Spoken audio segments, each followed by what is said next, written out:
ಎಲ್ಲರಿಗೂ ಅಂತಾರಾಷ್ಟ್ರೀಯ ತಾಯಿಯ ದಿನಾಚರಣೆಯ ಶುಭಾಶಯಗಳು. ನಾನು ಸ್ತ್ರೀರೋಗ ತಜ್ಞೆಯಾಗಿರೋದ್ರಿಂದ ತಾಯಿಯ ಪ್ರೀತಿ ಮತ್ತು ತ್ಯಾಗ ಈ ಎರಡನ್ನು ತುಂಬಾ ಹತ್ತಿರದಿಂದ ನೋಡ್ತಿದ್ದೇನೆ. ತಾಯಿ ಗೆಳತಿಯಾಗಿ, ಗುರುವಾಗಿ, ದೇವತೆಯಾಗಿ, ಆಪ್ತ ಸಮಾಲೋಚಕಿಯಾಗಿ, ರಕ್ಷಕಿಯಾಗಿ ಇನ್ನು ಹಲವಾರು ಪಾತ್ರಗಳನ್ನು ನಿಸ್ವಾರ್ಥ ಇಲ್ದಲೆ ನಡೆಸ್ಕೊಂಡು ಹೋಗ್ತಾ ಇದ್ದಾಳೆ. ಅವಳುಗಳನ್ನ ಹೊಗಳಕ್ಕೆ ಅಥವಾ ಸಮರ್ಥಿಸ್ಕೊಳ್ಳಕ್ಕೆ ಪದಗಳೇ ಇಲ್ಲ. ಆಧುನಿಕ ಜಗತ್ತಿನ ತಾಯಿ ಮತ್ತು ಅವಳ ಪಾತ್ರ. ತಾಯಂದ್ರು ಇವತ್ತು ಮನೇಲಿ ಕೆಲಸ ಮಾಡೋದಷ್ಟೇ ಅಲ್ದಲೆ ಹೊರಗಡೆನೂ ಕೂಡ ದುಡ್ಕೊಂಡ್ ಬರ್ತಾ ಇದ್ದಾರೆ. ಗರ್ಭಾವಸ್ಥೆಯಲ್ಲಿ ತಮ್ಮ ದೈಹಿಕ ಬದಲಾವಣೆಗಷ್ಟೇ ಅಲ್ದಲೆ ಮಾನಸಿಕ ಸ್ಥಿತಿಯ ಬದಲಾವಣೆಗಳು ಕೂಡ ಆಗ್ತಾ ಇದೆ. ಇದರಿಂದ ಅವರು ಖಿನ್ನತೆಗೊಳಗಾಗ್ತಾ ಇದ್ದಾರೆ. ಇದಕ್ಕೆಲ್ಲ ಕಾರಣ ಮನೆಯವರ ಒಂದು ಮಾನಸಿಕ ಸ್ಥೈರ್ಯ ಅಥವಾ ಸಪೋರ್ಟ್ ಅಂತ ಹೇಳ್ಬೋದು. ತಾಯಿಯ ಆರೋಗ್ಯ ಕುಟುಂಬದ ಭಾಗ್ಯ. ಇಲ್ಲಿ ತಾಯಿಯ ಎಷ್ಟು ಮಟ್ಟಿಗೆ ಪೌಷ್ಟಿಕಾಂಶ ಆಹಾರ ತಗೋತಾಳೆ, ಅವಳ ಆರೋಗ್ಯ ಎಷ್ಟು ಮಟ್ಟಿಗೆ ಚೆನ್ನಾಗಿದೆ, ಅವಳಿಗೆ ವಿಶ್ರಾಂತಿ ಸಿಗ್ತಾ ಇದೆಯಾ. ಇಲ್ಲಿ ದೈಹಿಕ ವಿಶ್ರಾಂತಿ ಅಷ್ಟೇ ಅಲ್ಲ, ಮಾನಸಿಕ ವಿಶ್ರಾಂತಿ ಕೂಡ ತುಂಬಾ ಇಂಪಾರ್ಟೆಂಟ್.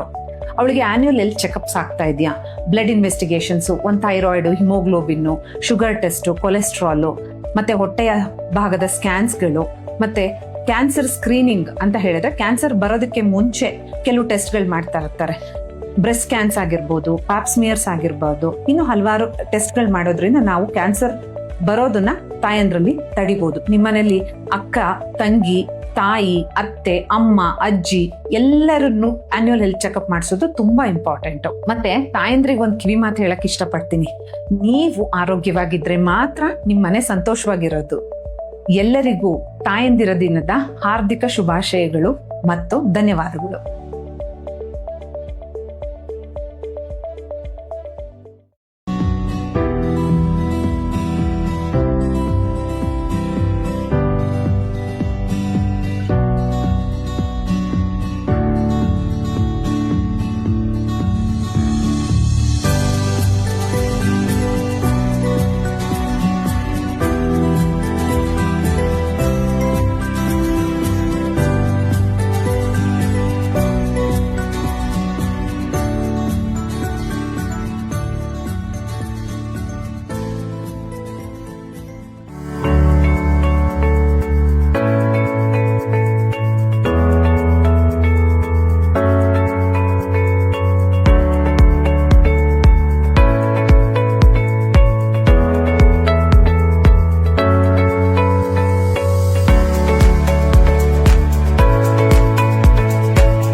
ಆಟಿಕೆಗಳು ಚೆಕ್, ಉಯ್ಯಾಲೆ check, iron folic acid tablets check.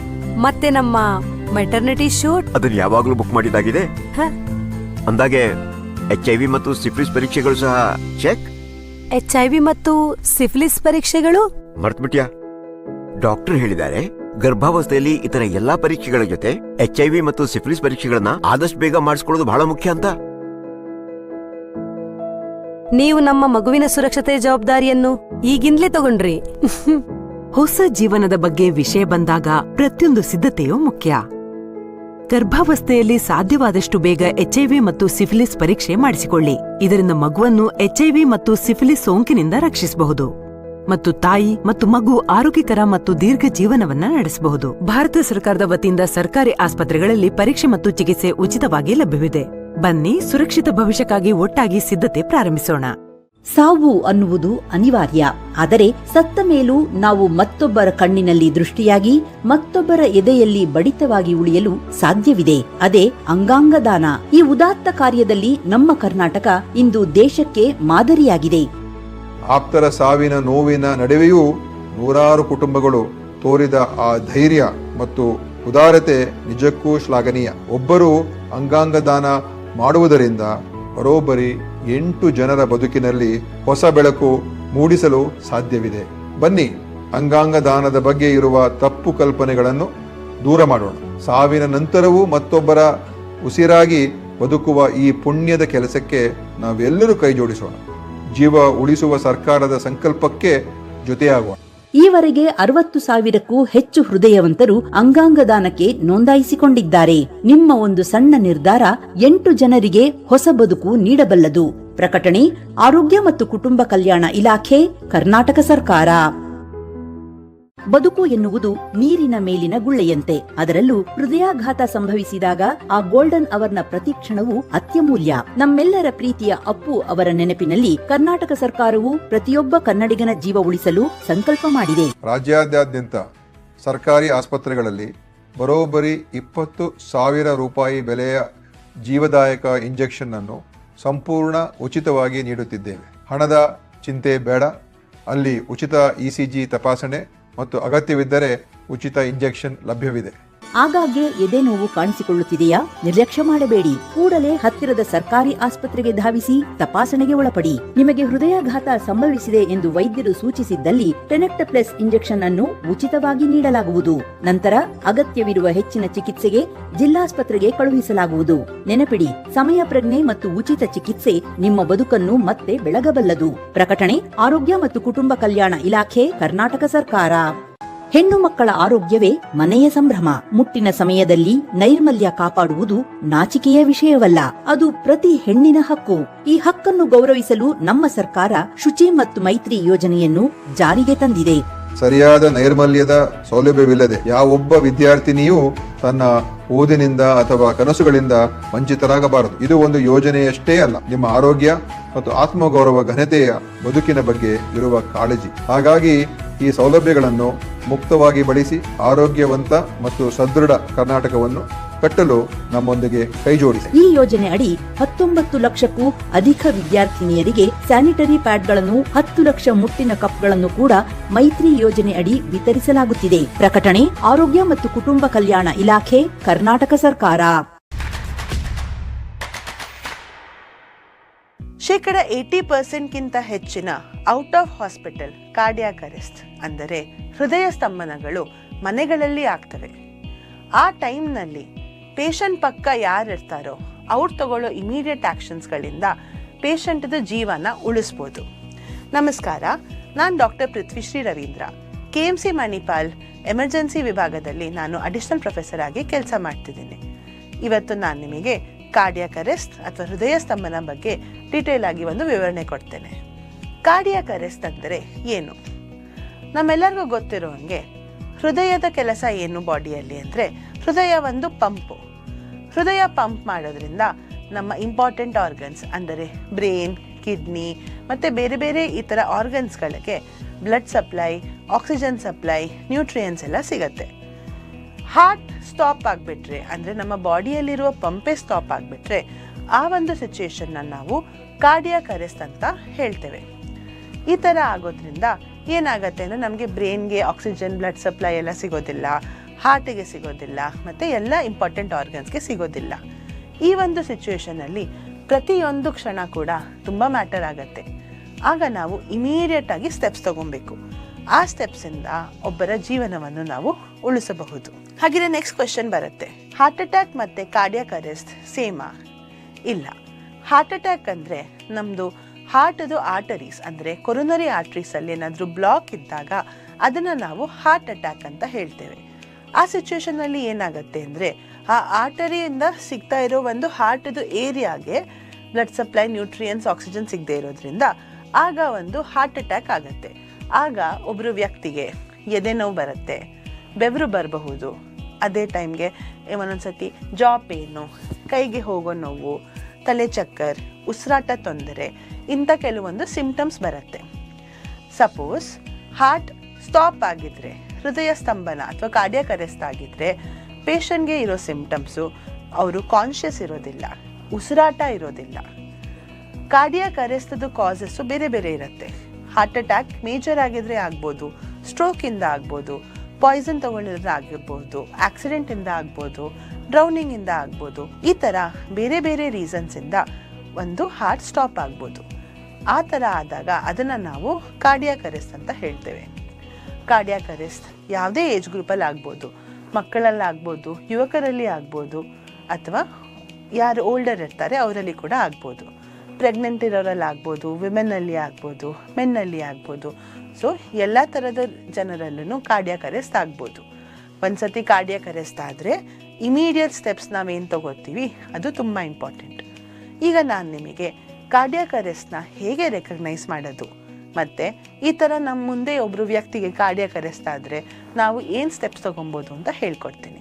First question, ಒಬ್ಬರು ವ್ಯಕ್ತಿ ಕಾರ್ಡಿಯಾಕ್ ಅರೆಸ್ಟಲ್ಲಿದ್ದಾರೆ ಅಂತ ನಮಗೆ ಹೇಗೆ ಗೊತ್ತಾಗತ್ತೆ? ಸಪೋಸ್ ನೀವು ಇವಾಗ ವಾಕಿಂಗ್ ಮಾಡ್ತಿದ್ದಾಗ ಅಥವಾ ಎಲ್ಲಿಗಾರ ಹೋಗಿದ್ದಾಗ ಯಾರಾದರೂ ಒಬ್ಬರು ವ್ಯಕ್ತಿ ಮೂರ್ಛೆ ಬಿದ್ದು ಹೋಗಿದ್ದಾರೆ ಅಂತ ಅಂದ್ಕೊಳ್ಳಿ. ಓಕೆ, ಸೊ ಫಸ್ಟ್ ನಾವೇನು ನೋಡಬೇಕು ಅಂದರೆ ಸೀನ್ ಸೇಫ್ ಆಗಿದೆಯಾ ಇಲ್ವಾ ಅಂತ. ಸೊ ಸಪೋಸ್ ರೋಡ್ ಮಧ್ಯದಲ್ಲಿ ಯಾರಾದರೂ ಬಿದ್ದೋಗಿದ್ದಾರೆ ಅಂದರೆ ನಾವು ಅಲ್ಲಿ ಹೋಗಿ ಟ್ರೀಟ್ಮೆಂಟ್ ಕೊಡೋಕ್ಕೆ ಶುರು ಮಾಡಿದ್ರೆ ಆಗ ನಮಗೆ ಹಾಗೂ ಆ ಬಿದ್ದಿರೋ ವ್ಯಕ್ತಿಗೆ ಡೇಂಜರ್ ಇರುತ್ತೆ. ಅಥವಾ ಫೈರ್ ಇದ್ದ ಕಡೆ ಈ ಥರ ಆದರೆ ಫಸ್ಟು ನಾವು ಆ ಪೇಷಂಟನ್ನು ಒಂದು ಸೇಫ್ ಆಗಿರೋ ಜಾಗಕ್ಕೆ ಕರ್ಕೊಂಡು ಹೋಗಬೇಕು.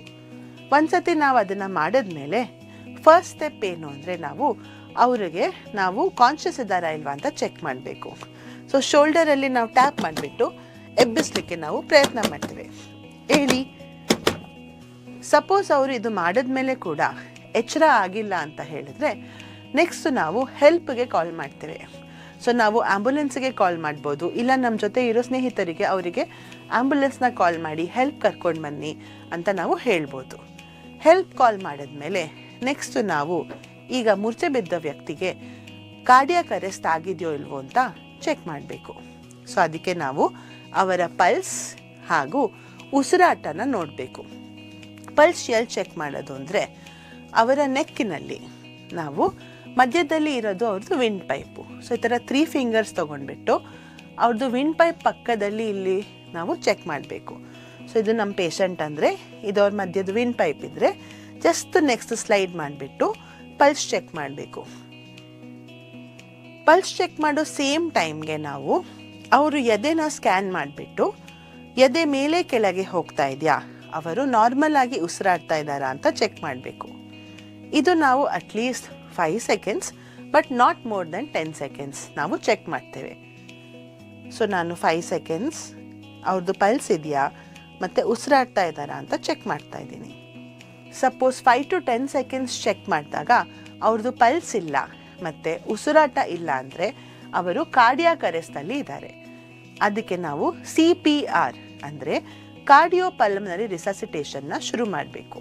ಈಗ ನಾನು ನಿಮಗೆ ಈ ಒಂದು ಲೈಫ್ ಸೇವಿಂಗ್ ಸ್ಕಿಲ್ CPR ಅಥವಾ ಕಾರ್ಡಿಯೋ ಪಲ್ಮನರಿ ರಿಸಸಿಟೇಷನ್ ಹೇಗೆ ಮಾಡೋದು ಅಂತ ಈ ಮ್ಯಾನಕಿನ್ ಮೇಲೆ ಡೆಮಾನ್ಸ್ಟ್ರೇಷನ್ ಮಾಡ್ತೀನಿ. ಓಕೆ, ಸೊ ಈಗ ಈ ಸ್ಟೆಪ್ಸ್ನ ಒಂದ್ಸತಿ ನೋಡೋಣ. ಸೀನ್ ಸೇಫ್ ಆಗಿದೆ. ಹೇ ಓಕೆ, ಏನೂ ರೆಸ್ಪಾಂಡ್ ಮಾಡ್ತಿಲ್ಲ, ಹೆಲ್ಪ್ ಬೇಕು ನಮಗೆ, ಆಂಬ್ಯುಲೆನ್ಸ್ ಕರೀರಿ, ಪಲ್ಸ್ ಇಲ್ಲ ಮತ್ತು ಪೇಷಂಟ್ ಉಸಿರಾಡ್ತಿಲ್ಲ, CPR ಶುರು ಮಾಡೋಣ.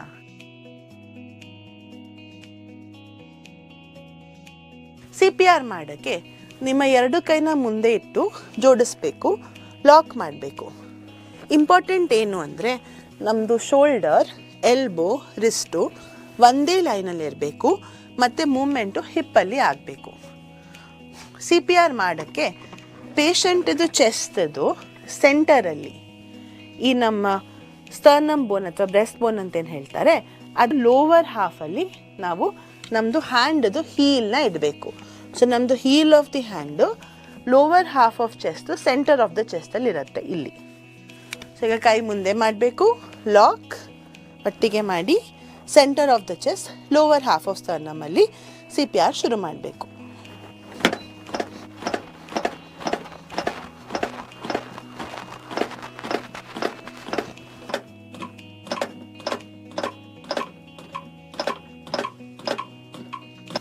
CPR ಮಾಡೋ ರೇಟು 100 to 120 ಪರ್ ಮಿನಿಟ್ ಮತ್ತು ಡೆಪ್ತು 5 to 6 ಸೆಂಟಿಮೀಟರ್. ಮತ್ತು ಎಷ್ಟು ಆಗುತ್ತೋ ಅಷ್ಟು ನಾವು CPR ಮಧ್ಯದಲ್ಲಿ ಇಂಟರಪ್ಷನ್ಸ್ನ ಇಡಬಾರ್ದು. ಬಿಕಾಸ್ ಎವ್ರಿ ಟೈಮ್ ನಾವು ಇಂಟರಪ್ಷನ್ ಮಾಡಿದಾಗ ನಾವು ಹಾರ್ಟ್ ಪಂಪನ್ನು ಸ್ಟಾಪ್ ಮಾಡ್ದಂಗೆ ಆಗ್ತದೆ. ಸೊ ಕಂಟಿನ್ಯೂಸ್ಲಿ ನಾವು ಈ CPRನ ಮಾಡ್ತಾ ಇರ್ತೇವೆ ಫರ್ದರ್ ಹೆಲ್ಪ್ ಬರೋ ತನಕ.